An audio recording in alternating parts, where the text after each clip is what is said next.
Dengar langsung dari jawabannya, semangatnya, insya Allah ini semua hamba-hamba Allah yang akan menjadi calon penghuni surga. Amin.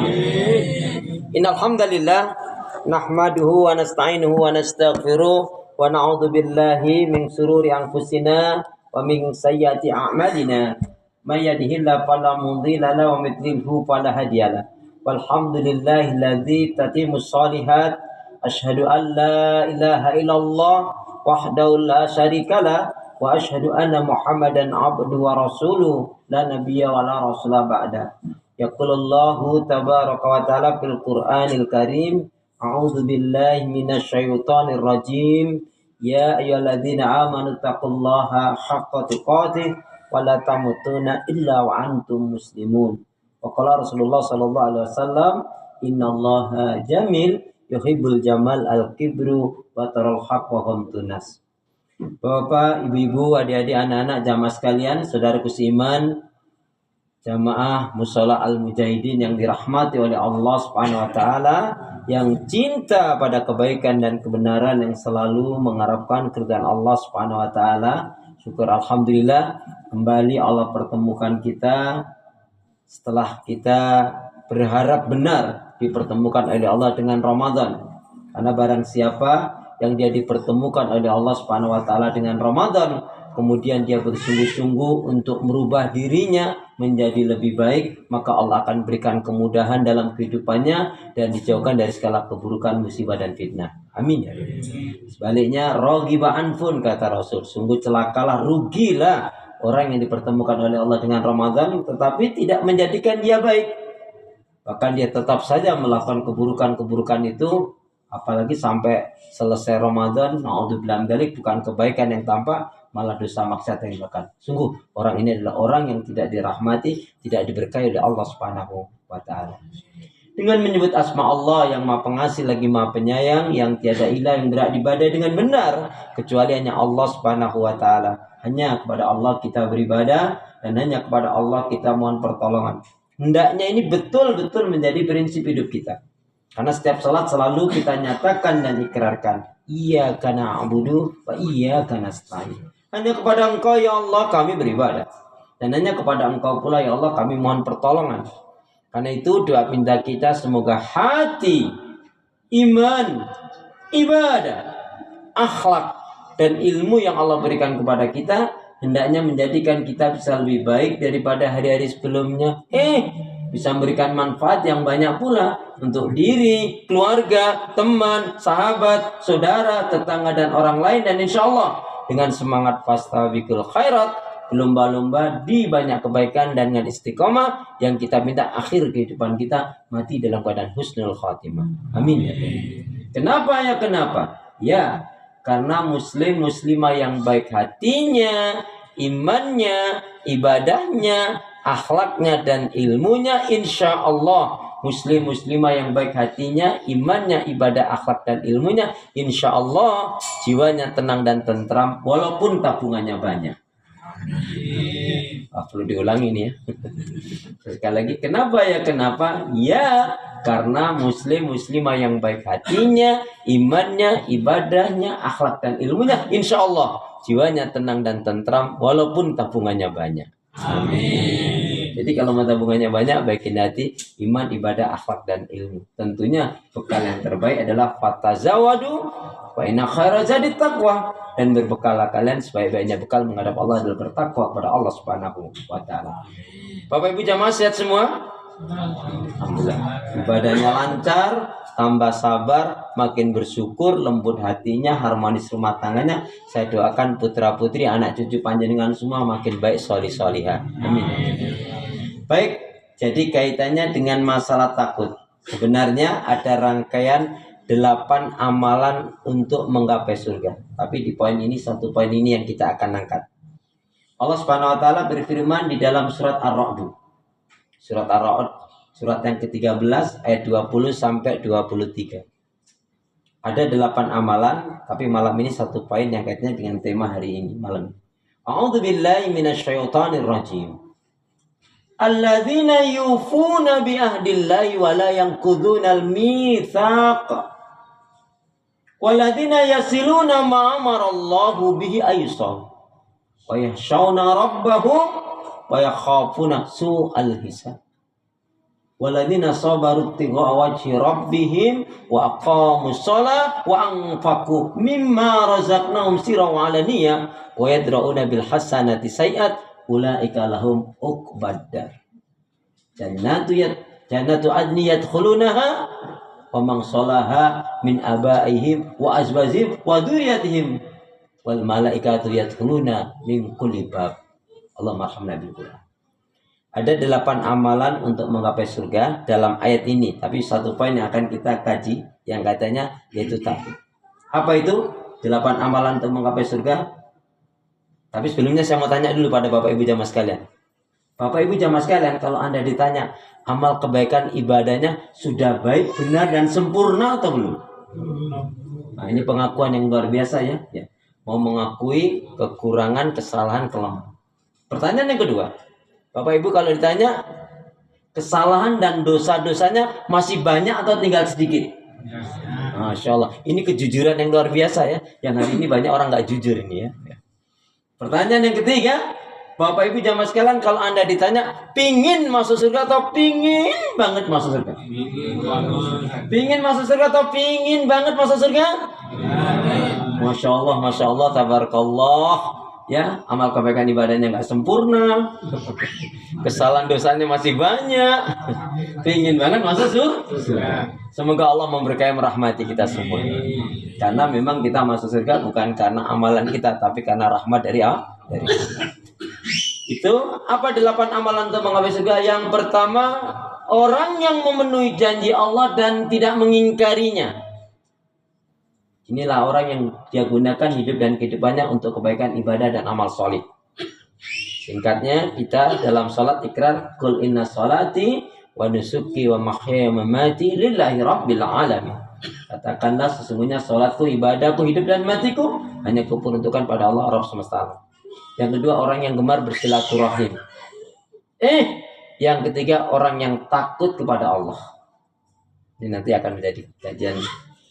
Yang keempat, orang yang takut dengan perhitungan yang buruk. Yang kelima, orang yang sabar di dalam mencari mengharapkan keridhaan Allah. Biasanya yang nggak sabaran itu ibu-ibu atau mak-mak. Oh bapaknya, dua-duanya parah itu. Innallaha ma'as sabirin, sesungguhnya Allah serta orang-orang yang sabar. Bahasan sabar tentunya sudah ada penjelasan sendiri. Kemudian orang yang mendirikan sholat. Yang keenam, orang yang mendirikan sholat. Ternyata Bapak Ibu jamaah sekalian, sholat yang hendaknya betul-betul kita perhatikan, terutama sholat zuhur. Sholat yang hendaknya betul-betul perhatikan, hendaknya sholat zuhur. Lagi, sholat yang hendaknya betul-betul kita perhatikan, terutama sholat zuhur, asar, maghrib, isya dan subuh. Loh iya. Jadi sholat yang hendaknya betul diperhatikan, terutama sholat zuhur, asar, maghrib, isya dan subuh. Islam, isya, subuh, luhur, asar, maghrib. Islam hilang i-nya sudah nggak Islam. Islam hilang s-nya jadi nggak Islam lagi. Jadi hilang. Islam hilang L-nya jadi Islam. Artinya orang Islam tuh minimal yang 5 waktu dia tegakkan dan dia tidak tinggalkan. Ya. Termasuk rukun Islam itu kan ada 5. Maka kalau ada yang mengatakan mau menteri mau siapa mengatakan tinggalkan zakat. Rukun ini. Rukun apa sih Pak? Wajib. Wajib lain lagi. Diutamakan. Jadi kalau nggak apa-apa dong. Rukun adalah sesuatu yang apabila tidak, kalau keyakinan tidak diyakini, kalau amalan tidak dikerjakan, batal. Contohnya rukun haji. Rukun haji semuanya sudah tawaf, sudah sa'i, semua dilakukan, tapi dia nggak wukuf di padang Arafah, batal. Berarti dia harus tahun selanjutnya balik lagi. Nah, kalau orang menolak meninggalkan zakat, ini rukun Islam, itu batal ini secara tinjauan akidah orang seperti ini. Harus ada tulang seperti ini. Ya. Soal kita tidak mampu, belum mampu lain lagi. Tapi meyakini ya zakat adalah bagian daripada rukun iman yang harus kita rukun Islam harus kita yakini, kita nggak boleh menolak itu. Baik. Jadi yang keenam adalah yaitu orang yang mendirikan sholat. Number 7, yang ketujuh adalah orang yang gemar mengeluarkan ziz. Nah itu ketemu lagi nih. Zakat, infak, dan sedekah. Untuk mengeluarkan zakat, infak, dan sedekah catatannya cuma satu Bapak Ibu. Apa itu? Keluarkanlah zakat, infak, sedekah Anda biar banyak, yang penting ikhlas. Ya, keluarkanlah zakat, infak, sedekah Anda biar banyak, yang penting ikhlas. Daripada sedikit nggak ikhlas, lebih baik banyak tapi ikhlas. Udah sedikit nggak ikhlas juga itu najis toh. Untuk bilang nih. Yang 8 adalah wa yadra'una bil hasanati sayiat, yaitu orang yang menolak keburukan, kejahatan dengan kebaikan. Ya. Jadi Rasulullah yang mencontohkan kepada kita ketika dakwah ke Taif, dilempari batu, dilempari kotoran, Rasulullah ya didatangi oleh malaikat mengatakan saking jengkelnya, Muhammad izinkan kepadaku untuk menjatuhkan bukit ini kepada penduduk Taif yang kurang ajar ini. Jangan. La. Innahum qaumul la ya'lamun. Mereka kaum yang belum mengetahui. Sampai dijelaskan, mudah-mudahan dari mereka nanti ada yang diberi petunjuk hidayah oleh Allah. Kalau enggak, mudah-mudahan dari anak cucu mereka. Kalau enggak, dari garis keturunan. Ya. Dan banyak sekali peristiwa contoh dari Rasulullah yang disakiti, Rasulullah enggak membalas, tapi Rasulullah mendoakan dan memaafkan. Baik. Di poin ini hari ini adalah kaitannya dengan takut. Yang dimaksudkan takut kepada Allah adalah satu, takut jika Allah mencabut petunjuk dan hidayah dari diri kita. Bapak Ibu tahu peristiwa orang yang ketemu sezaman dengan Rasulullah, ikrar syahadatnya pegang tangan Rasul. Satu, Ubaidillah. Saya lupa binnya, kalau nggak salah bin Jahas, tapi depannya Ubaidillah. Yang kedua adalah Qasman. Yang ketiga adalah Ar-Rajab. Ini semua orang ketemu sezaman dengan Rasul. Ikrar syahadatnya pegang tangan Rasul. Sering mendengarkan ayat Al-Quran yang dibacakan oleh Rasul. Semangatnya luar biasa. Ini mau yang diambil yang kisah yang mana nih Pak? Yang Ubaidillah, yang Qasman, atau yang Ar-Rajab? Semuanya nanti ditanggi Pak tahun depan ya. Yaudah, yang satu aja lah, Ubaidillah aja. Ubaidillah ini Masya Allah semangatnya. Bukan orang kacang-kacangan. Bukan kaleng-kalengan, betul-betul. Dia juga rajin infak. Dia rajin sekali, ya, sholat di belakang Rasulullah. Masya Allah, dia semangat sekali dalam ibadah. Ketika kaum muslimin disiksa sampai puncaknya dibunuh, yaitu keluarga Ammar bin Yasir, terutama Yasir. Ketika suami Yasir ini adalah bapaknya Ammar, sahabat Ammar. Ketika dipenggal itu kepalanya, Ammar melihat itu kepala ayahnya. Ibunda Sumayyah ngelihat itu kepala suami. Tapi tetap tinggalkan ajaran Muhammad, kami akan berikan hadiah, kami akan bebaskan kamu.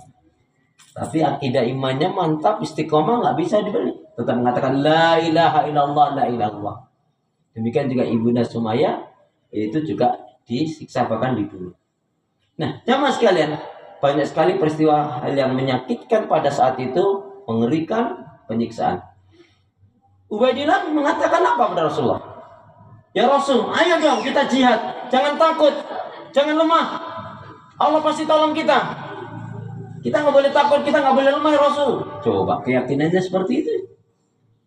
Tapi masalahnya Rasul kan wa ma yantiqu anil hawa in huwa illa wahyuha. Dan tidaklah apa yang diucapkan dikatakan oleh Rasul, yang dilakukan Rasul, melainkan atas petunjuk hidayah Allah. Yang ada pada saat itu Bapak Ibu jamaah sekalian, kufu aidiakum, cegah tangan. Tingkatkan keimananmu, kesabaranmu, kuatkan persatuanmu, perhatikan sholatmu, perhatikan keluargamu, pahami Al-Quran, dan jauhkan segala keburukan yang dilarang, diharamkan oleh Allah. Pada saat itu belum ada perintah hijrah ataupun jihad.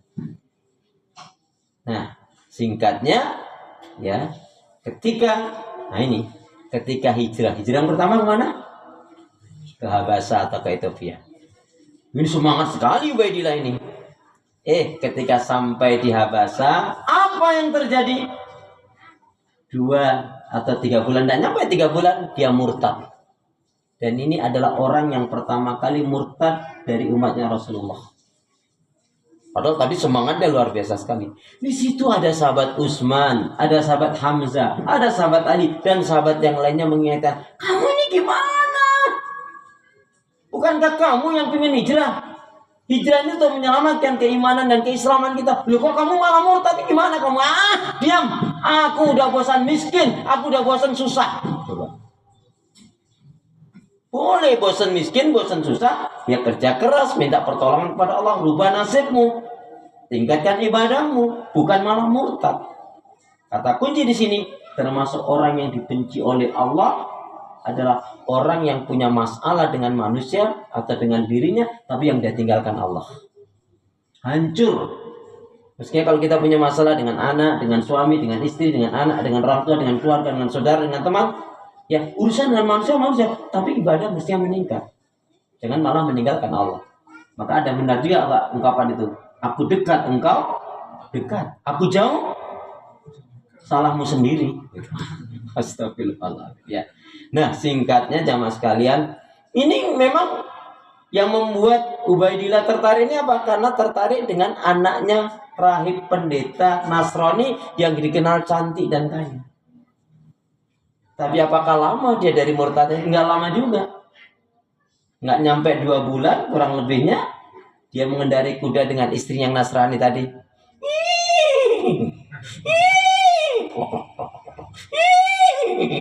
Kudanya berontak ngamuk, terjatuhlah Ubaidillah. Kemudian kuda tadi menginjak kepalanya si Ubaidillah sampai pecah, mati dia dalam keadaan kafir murtad. Nanti Bapak Ibu jamaah sekalian lihat tuh di Al-Baqarah 217. Barang siapa yang mati murtad, kafir, maka dia akan rugi dunia dan akhirat, dan dia akan dimasukkan ke dalam neraka kekal selamanya. Nauzubillah min. Jadi yang dimaksudkan takut kepada Allah satu adalah takut jika Allah mencabut petunjuk dan hidayah dari diri. Ayo jamaah sekalian, kita dalam sholat itu iyyaka na'budu wa iyyaka nasta'in.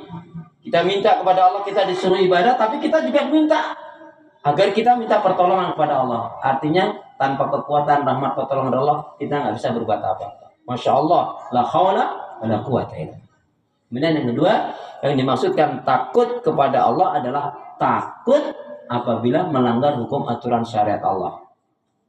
Dan yang ketiga, yang dimaksudkan takut kepada Allah adalah jika dicampakkan ke dalam azab nerakanya Allah. Termasuk sahabat Utsman mengatakan, hendaknya kalian selalu takut dan khawatir jika sewaktu-waktu malakul maut datang mencabut nyawa kalian, na'udzubillah min dzalik, kalian dalam keadaan maksiat dan dosa. Bapak Ibu saya mau tanya, mana yang lebih baik, mati di dalam masjid atau di tempat pelacuran? Mana yang lebih baik?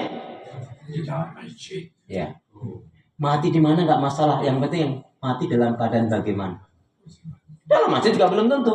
Kita terpukau dengan para mu'alaf teman sahabat saudara kita. Belum lama dia Islam, dia belajar Islamnya serius, sungguh-sungguh. Bisa ngalahin kita loh pemahaman keislamannya dari yang lahir istilahnya dia atas sajadah. Bukan hanya memperbaiki imannya, pemahamannya. Dia berani berdakwah. Ya pergi ke tempat pelacuran. Ya berdakwah, sekalian pelacur penzina bertobatlah kalian. Jika kalian mau tobat, ya ayyuhalladzina amanu tubu ilallahi taubatan nasuha. Orang beriman bertobatlah kalian dengan taubatan nasuha. Kalau kalian mau bertobat, Allah akan mengampuni kesalahan dosa kalian. Allah akan angkat derajat kalian. Allah akan memuliakan kalian dunia sampai akhirat. Tapi kalau kalian tidak mau bertobat, tetap berzina, ketahuilah malapetaka bencana musibah ini terjadi salah satu sebabnya karena perbuatan zina pelacuran yang kalian lakukan. Nasihatnya cukup baik Bapak Ibu. Tapi apakah diterima? Nggak diterima. Dia malah dikeroyok dengan germo-germo sama preman-preman, digebukin sampai mati. Pertanyaan saya, ini husnul khatimah atau su'ul khatimah? Husnul khatimah atau su'ul khatimah? Kok husnul khatimah? Di tempat pelacuran loh. Iya, walaupun di tempat pelacuran, tapi dia lagi berdakwah. Insya Allah husnul khatimah. Yang satunya lagi mati di dalam masjid lagi apa? Tuh lagi nyuri kipas angin kesetrum. Ini mati syahid atau mati sangit? Sangit. Artinya jamaah sekalian tidak terlalu penting mati di mana. Tapi yang paling penting mati dalam keadaan bagaimana. Nah, itu yang harus kita ingat ya. Maka Allah mengingatkan kita ya, setelah kul inna sholati wa nusuki wa mahyaya wa mamati lillahi rabbil alamin, itu kaitannya kan ikhlas.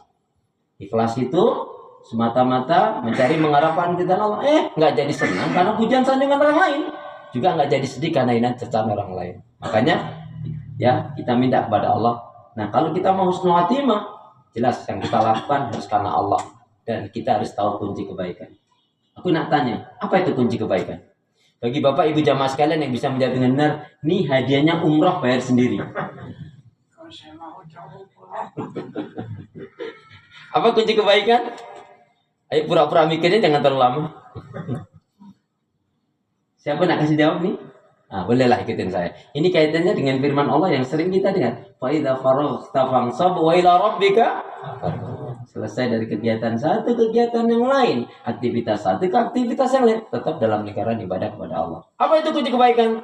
Bismillahirrahmanirrahim. Boleh kita baca. Bismillahirrahmanirrahim. Bismillahirrahmanirrahim. Kunci kebaikan. Kunci kebaikan. Hendaknya kita selalu menyibukkan diri dalam kebaikan, ibadah dan amal saleh. Ramadan mengajarkan kita dalam lingkaran kebaikan, ibadah dan amal saleh. Sebab kalau kita tidak menyibukkan diri dalam kebaikan, ibadah dan amal saleh, syaitan yang akan menyibukkan kita dalam maksiat dan dosa. A'udzubillah tsumma a'udzubillah. Semoga bermanfaat. Sebagai kenang-kenangan dari saya, ada 3 doa. Lazimkan doa ini, insya Allah kehidupan kita akan jauh lebih baik dan diberkati rahmat oleh Allah. Amin ya Allah. Bismillahirrahmanirrahim. Bismillahirrahmanirrahim. Allahumma khtim lana. Allahumma khtim lana. Allahumma khtim lana. Allahumma khtim lana. Bil Islam. Bil Islam. Wakhtim lana. Wakhtim lana. Bil iman. Bil iman. Wakhtim lana. Bihusnil khatimah.